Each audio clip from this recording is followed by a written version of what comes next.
Dans ce module, nous allons parcourir les propriétés à animer. Bienvenue dans le chapitre 4. Je vous félicite pour votre détermination et sachez que les belles choses s'acquièrent avec persévérance. Pour comprendre l'animation dans After Effects, nous allons partir étape par étape. Pour ce chapitre, nous allons apprendre à animer la position, la rotation, l'échelle et l'opacité. Pour la suite, avec les autres chapitres, nous allons monter le niveau petit à petit. Donc, il n'y a vraiment rien à craindre. Pour réaliser des animations, on utilise des images clés. Les images clés permettent d'enregistrer la modification d'un élément dans le temps. Sachez qu'on peut absolument tout animer sur After Effects.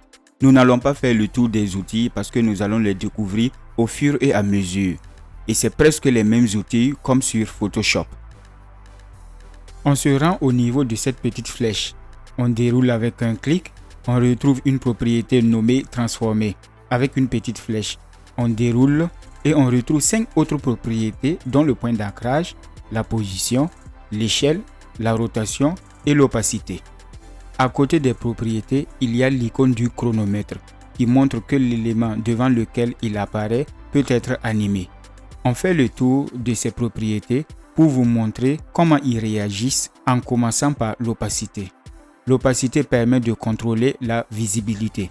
Pour le modifier, devant la valeur correspondante, on maintient un clic et on bouge la souris vers la gauche pour diminuer et vers la droite pour augmenter. Sachez que pour faciliter votre animation, il faudra à la base avoir une idée de ce que vous voulez faire.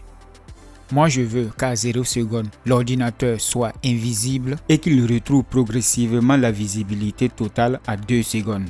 Donc, pour le moment, si je presse sur la barre d'espace pour lire la vidéo, il ne se passe rien parce que je n'ai posé aucune animation. On peut aussi lire la vidéo dans le menu de prévisualisation ici. Mais si vous ne le voyez pas, venez sélectionner par défaut. Revenons sur notre timeline. Pour animer l'opacité, on se met à 0 secondes avec notre repère d'instant. On voit que notre repère d'instant est à 0 secondes. Donc s'il était à 1 seconde par exemple, on le maintient avec un clic et on bouge la souris pour le ramener à 0 secondes. Poursuivons l'animation. On fait un clic devant le chronomètre de l'opacité pour enregistrer la première image clé. Puis on donne la valeur 0 à l'opacité pour lui enlever toute visibilité. Ensuite, on bouge le repère d'instant. On regarde à ce niveau qui est le timecode, si c'est bien 2 secondes. Parce que quand je bouge le repère d'instant, je vois le timecode qui donne les secondes exactes. Donc à 2 secondes, comme mon chronomètre est déjà activé pour enregistrer dans le temps les modifications, il ne reste plus qu'à changer la valeur de l'opacité pour mettre 100 pour qu'il retrouve totalement la visibilité. Automatiquement, une image clé est créée sur ma timeline. Ramenons le repère d'instant à 0 secondes et pressons sur la barre d'espace pour lancer l'animation. Effectivement, notre ordinateur retrouve progressivement la visibilité jusqu'à 2 secondes. Félicitations, vous venez de réaliser votre première animation. Je fais des CTRL Z pour annuler toutes les images clés et passer à la rotation. Il y a 2 valeurs pour la rotation. La valeur de gauche représente le nombre de tours et celle de droite représente l'angle de la rotation. Pour l'animer, c'est pareil.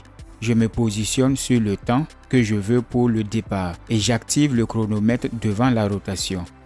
Et je reviens sur la timeline pour choisir le temps d'arrivée. Puis je reviens sur les valeurs et je donne la valeur que je veux. Plutôt que de donner un angle, je vais lui donner un tour à faire.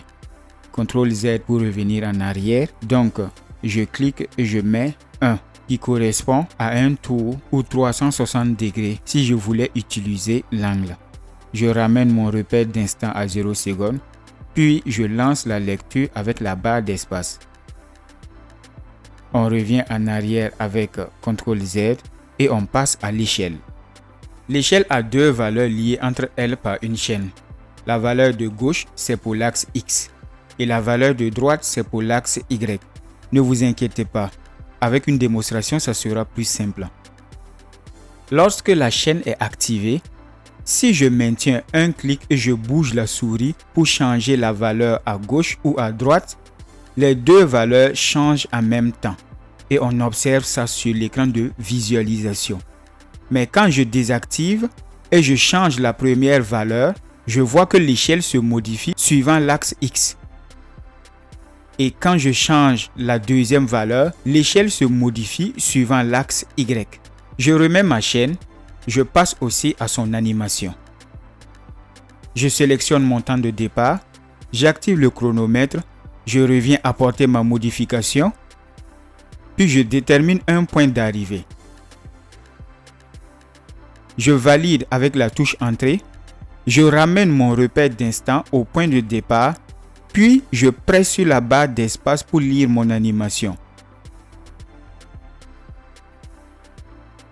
Je réinitialise le tout et je passe à l'animation de la position.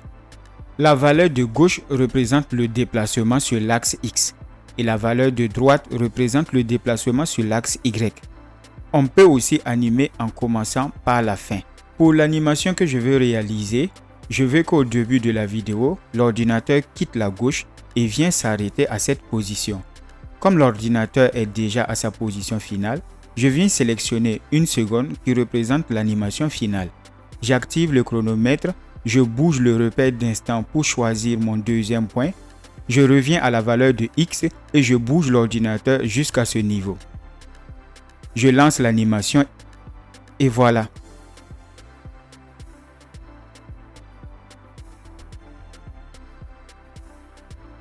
Pour le point d'ancrage, rien qu'une démonstration avec vous permettra de le comprendre. Son animation est un peu complexe, mais savoir comment il influence, c'est le maîtriser. Il y a un outil pour déplacer le point d'ancrage facilement. Il se trouve sur la barre des outils, il s'appelle outil de déplacement arrière point d'ancrage et la lettre Y pour le raccourci. Veillez à cocher la case d'accrochage qui va vous permettre de déplacer facilement le point d'ancrage sur les côtés. Sur la fenêtre de visualisation, venons sélectionner le point d'ancrage en maintenant un clic et posons-le sur un côté de notre choix. Venons modifier la rotation. Nous constatons que la rotation s'effectue en fonction d'où se trouve le point d'ancrage. Des CTRL Z pour revenir en arrière. Toujours avec le point d'ancrage, ici on va modifier les valeurs de l'échelle pour voir son comportement avec l'échelle. On voit que l'échelle augmente et diminue à partir du point d'ancrage. Nous allons nous arrêter là pour les démonstrations et commençons les animations proprement dites dans le module suivant.